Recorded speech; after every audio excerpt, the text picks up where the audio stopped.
Welcome back, everybody. This is Eric and Barry here at Moss Pawn & Gun in Jonesboro, Georgia. And today we have another Gun Gripe episode for you.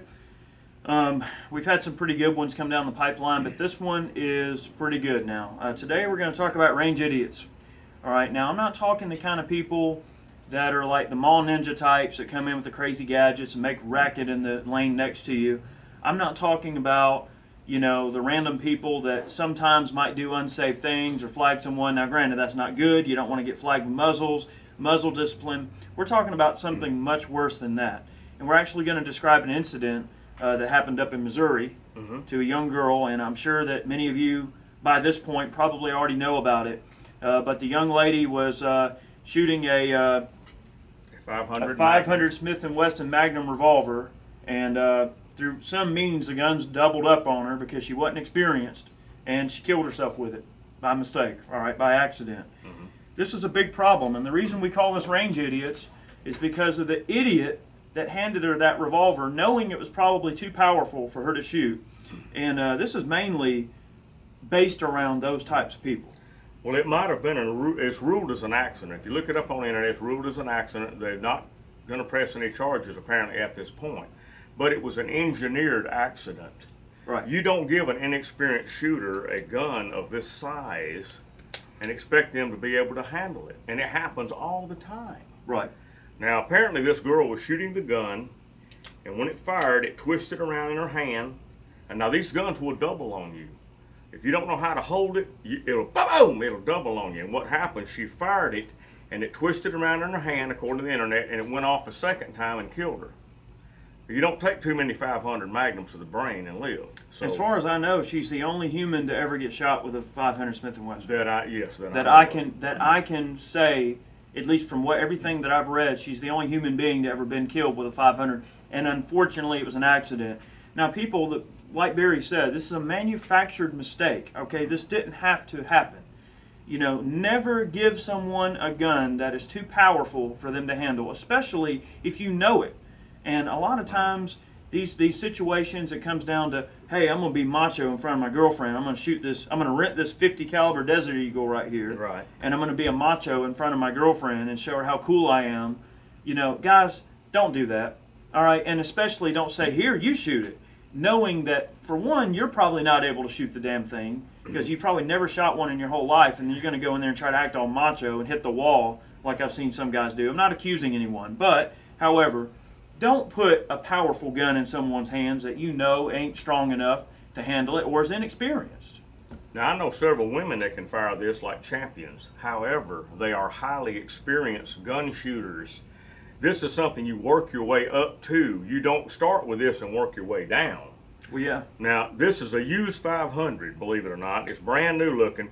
Now, back in '71, when the 41 Magnum, when Dirty Harry came out with such a badass gun, you find 44 Magnums all the time. 44 Magnum shot twice. 44 Magnum shot 3 times. People go down the range and rent these, and they're with 5 shells, and they come back with 3 because they can't stand to shoot more than 2. Now, this gun is an easy gun to handle, or relatively easy to handle for an experienced shooter. Now, there's different weights of bullets for the 500. You can get a 275 Barnes X bullet, or you can crank it on up to that 500 grain bullet, and you're really turning some horsepower. You are. And you can order some bullets from Buffalo Bore, I think over 600 grain. So you better have your stuff wired tight when you start shooting those out of this thing. You better believe it. And when we were out shooting the 475 and 500 line ball revolvers, I'll pipe a little footage through from that. Those things generate some serious recoil energies. All right, and you're talking about a gun that weighs half as much as a Smith. A single action 500 line ball, or even like a 357 Maximum generates a pretty strong heft amount of recoil. And you're talking about a gun that weighs half as much. Ray has got a Vaquero he built on a 357 Maximum frame that's in 500 line ball. That's the one you saw in our video. And that sucker kicks like a damn mule. And if you're not holding on to it, the gun will physically harm you. All right? I don't think a lot of people understand. Some of these guns are so powerful, they will physically harm you. Even if it doesn't double up and shoot you like the young lady unfortunately did, the gun can still hit you. And if you look, there's plenty of videos on YouTube where guys think they're being funny and they're letting some little 90-pound girl shoot a Desert Eagle 50 cal and the damn thing is hitting them right in there and knocking the damn teeth out. Well, we're going to do a video pretty soon called "You Have to Know Your Limitations." Like Dirty Harry said in the movie, a man's got to know his limitation. My limitation is a 475 line ball. I can shoot that gun very well, but the 500 line ball, that's going to another level. Yeah. Now, everybody that shot that 500 line ball that day got something hurt on them. The gun twisted so hard in my hand, it ripped the skin off my trigger finger. I shot the gun 10 times, and my finger was bleeding. You got to wrap your fingers. If you lock your elbows, you'll get tennis elbow immediately. You don't do that. You hold your arms like this, and if you hold it like this and it fires, it goes like this. You watch the video. It doesn't do this unless you let it. Right. Once you keep your arms like this, it goes like this. And the 500 line ball, we could shoot it, but that was a little bit too much for me. I admit it. 475 I can deal with. Well, 44 Magnum 460. When it comes to big guns, all right, the thing is you have to understand what your limitations are, but you also have to understand what's practical, all right? And don't get me wrong, the 500 line ball is a badass caliber, all right? It's a huge chugging cartridge, and it's awesome, all right? I'd be lying if I said it wasn't. However, I would say that when it comes to what you can practically hit stuff with it, when that practicality comes into play, I would have to say for big bore stuff, I'm a 460 Magnum kind of guy. I like the 460 because the bullet choices. You can shoot a lot of different loads out of a 460 Magnum revolver. If I'm not going to go with a 460, 44 Magnum straight up.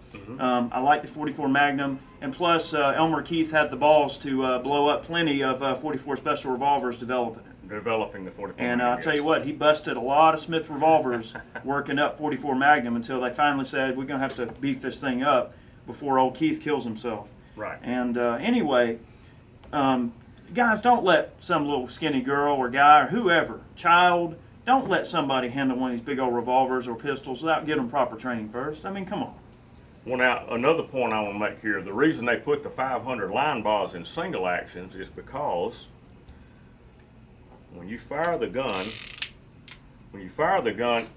the recoil is absorbed when the gun twists in your hand like that. That takes a lot of the rearward motion out of it. Now, if you watch us shooting the 475 and a 500, it rotates like that and it goes up skyward, just like that. But this gun right here absorbs recoil because it's using enough energy doing that, breaking your grip loose like that. This gun here, the Smith, has a humpback in it. This gun doesn't twist, doesn't turn in your hand. This gun just comes straight back.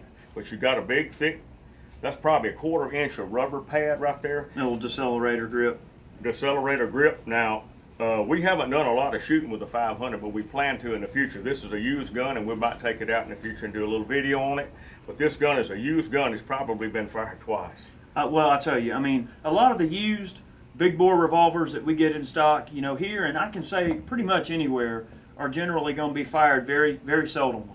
And that's because people take it out. For one, they get sticker shock when they buy the gun because they drop $1,200 on a big, gun that they don't know anything about. Then they take it out and shoot 2 shots through it, and it probably flies out of their hand. Or about $4 a round. Yeah, about $4 a round for the ammo. But look, here's the thing. Another thing that people get misconceptions about used guns in general, I'm just going to kind of break this down very quickly. A lot of people think that like pawn shops and everything have these junky, crappy guns laying around that have blood all over them because they were picked up at a crime scene, and they have these horrible things and stigmas and stereotypes that they have about pawn shops. But look, I'm going to tell you something about pawn shops right now with used guns. I buy a lot of my firearms from pawn shops. All right, sometimes here, sometimes not here. But the thing is that a pawned gun goes to the police department. So it's a clean gun. It's not like it's some hot gun off the street. Everybody thinks it's some Saturday night special that, you scrape up off the side of the road where someone got killed with it or something. It ain't like that, guys. I mean, pawn shops get a really bad stigma for quality guns. I mean, people think, oh, don't buy a pawn shop gun. It's a rattly piece of crap. And that's just so untrue. You sent our gun to us. 90% of the guns here are brand new from distributors. Sure. We're a pawn shop and a gun shop. Yeah. Most pawn shops have a little rack of guns, and there are pawn shops around here with a little rack of taped up single barrels and things like that. Some of them gonna have some ratty guns. But we've got 90% brand new guns here. Sure. Now, one more gun here we want to look at is the Desert Eagle 50 caliber. Cool gun. It's a very cool gun. It weighs 72 ounces, 50 caliber. The range used to rent these, and people would buy a box of ammo and come back out in about 5 minutes. I don't want to shoot anymore. But this is a gas-operated gun with a rotating bolt head like an M16. That takes a lot of the sting out of this gun. The damn thing almost weighs as much as an M4.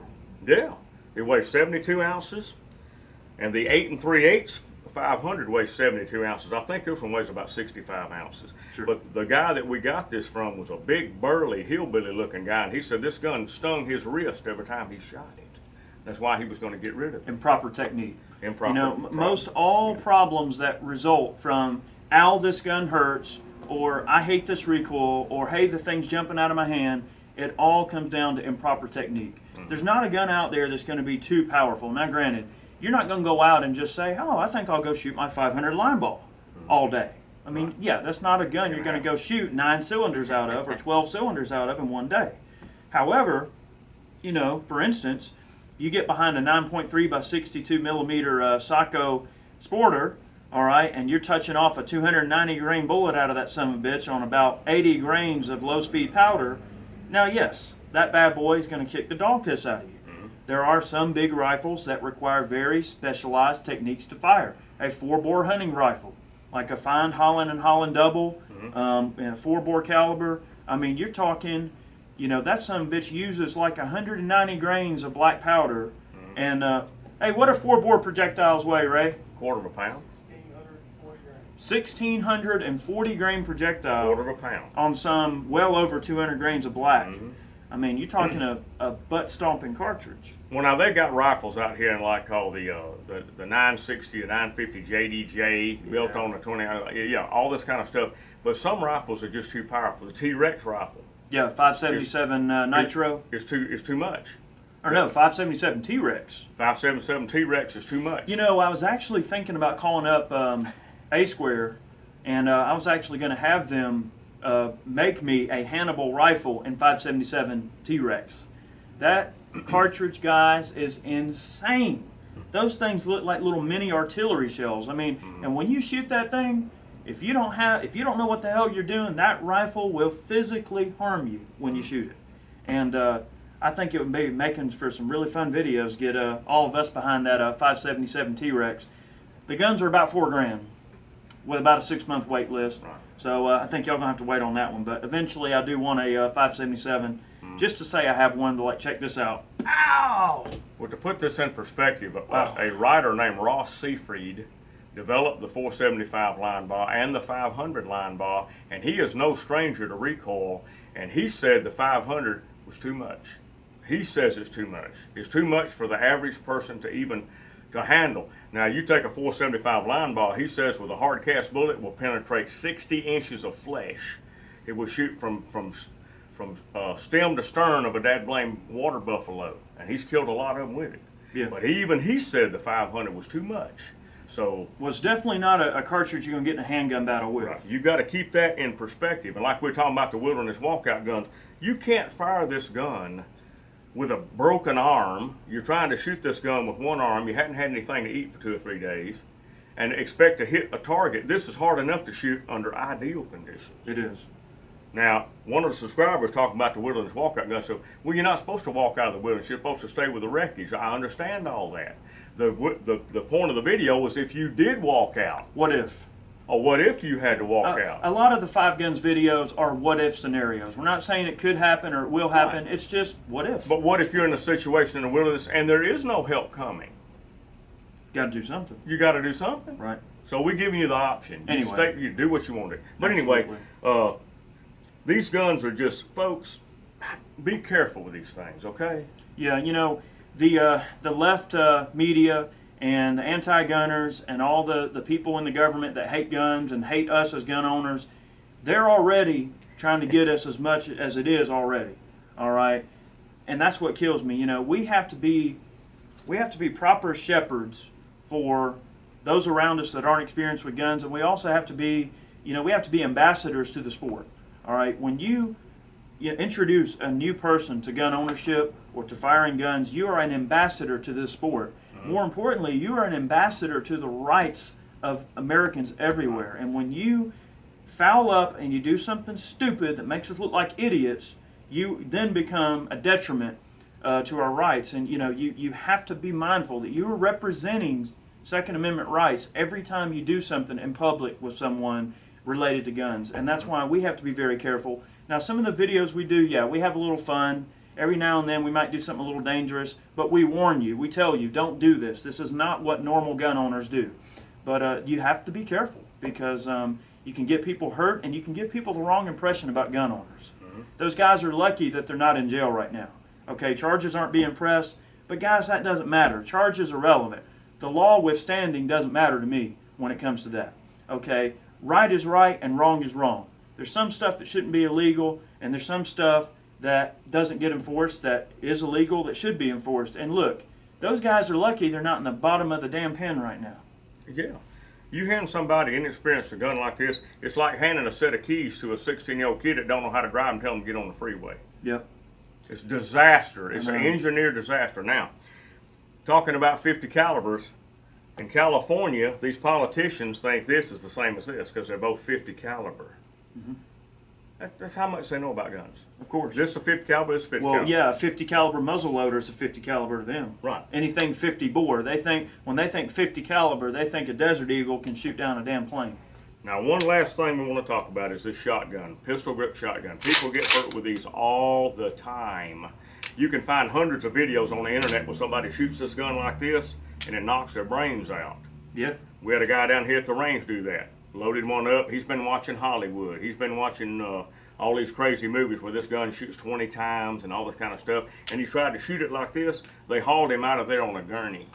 Hey, Ray, on like a good butt-stomping 12-gauge load, what's the felt amount of recoil in terms of foot-pounds of recoil in your shoulder? Upwards of 40 pounds. Upwards of 40? Because Yeah. I know an all six is what, like 42? Depends on the weight. 38. 6.5 pounds in the 20s. Yeah, I mean, so you figuring you got like 40 foot-pounds of recoil energy when you touch off a fighting load out of a 12-gauge. I mean, you're going to get 40 pounds of felt recoil. And the gun without the stock on it, you're getting more because Even more. The gun's velocity coming back is faster. That's right. When you factor that in, it's the weight of the gun, the payload, and all of those things. I mean, it's science. Every action has an equal or opposite reaction. Yeah. So, I mean, that heavy payload getting touched off, if that gun weighs very, very little, that felt recoil is going to be insane. That's why a heavy rifle doesn't kick as bad with the same load out of a lighter rifle, because it is a heavier gun. It's less displaced or more displaced mass, therefore less felt recoil. Well, the old saying is if a rifle weighed the same as a bullet, it'd be equally deadly on both ends.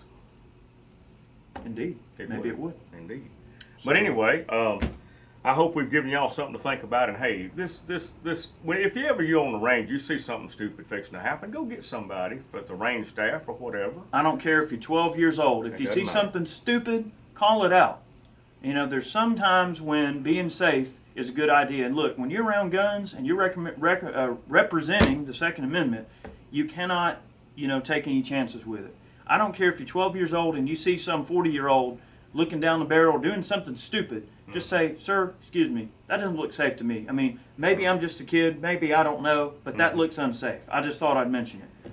And all he can do is tell you to shut up, but at least you did your part. The ranges around here are pretty well monitored, but it's with cameras and there are people out front working. But there's a lot of dangerous stuff that can go in there that they can't see. Sure. Anytime somebody sits behind the yellow line, or anybody like you got you shooting right here, anybody that drops a gun down this way, there's a federal agent right down here at this range not too long ago, took a gun and pointed it right down by his foot on the concrete and pulled the trigger. It blew a hole in the concrete about that big around. This is a federal agent. Yeah. Now, Those are the ones that shoot the walls the most. Right. And you look at the bench, it's got a board in front of it with bullet holes in it. Somebody lays their gun down and boom. And you look up in the ceiling, there's bullet holes right here. Yeah. Holes in the walls. Everywhere. I mean. But, yeah. But, yeah. just be careful, folks. And Please do. Just, And look, we feel really bad about the young lady getting killed. I mean, it really sucks. But unfortunately, it happened. But hopefully we were able to lay some things out today from a safety standpoint. I know a lot of you guys aren't stupid. But if you know someone that's borderline stupid that's going to be around guns, send them this video, let them watch it, and maybe they'll glean a little information. Maybe if you're an anti-gun person and you're watching this video, you'll understand that we're all just average people. All right, just because we own guns doesn't make us a bunch of crazy assholes. All right, we're just average people. All right, and people that own guns, all right, if you're anti-gun right now, I'm talking to you, okay? You're watching this video and you think we're a bunch of savage, crazy dumbasses, but that's the exact opposite of how people like us really are. Right. A law-abiding citizen with a firearm will protect your ass. Okay, we will. And it's just crazy how society has this stigma about gun owners that we're unsafe. You know, everything we do in life as gun owners, we have to avoid maintaining that stigma. We have to make people go, wow, that guy's smart. He did the right thing. You know, this was a safety hazard that was averted because he did the right thing. I mean, we have to always make sure we're doing that. Well, in closing, let's let this young lady who was 25 years old, by the way, who is dead now, let her legacy be that you remember her and you practice safety. Let her live on in your actions. That's right. That's all we can do. So, That's all you can do. Guys, we appreciate you watching. I know this particular gripe was a little drawn out, but hopefully you enjoyed it. I know some of you like the longer gripes. We don't mind doing them. So let me know on the length if you like short, long, length in terms of the videos, whatever. We'll make it happen. Guys, we appreciate it. Many of you have signed up for our members only section on the website. Guys, we really appreciate the support. The funds will go towards helping us out with ammo and reloading components and busted cameras and all the random crap we go through in terms of material. So, guys, it does help. Okay, there's tons of cool things in the members only section, blooper reels, exclusive videos, interviews, all kind of neat little stuff that we'll be adding to as time goes on. So, guys, we appreciate it. We appreciate you sitting through this video, and y'all have a nice night. Y'all have a good one. Y'all come back now. All right, now.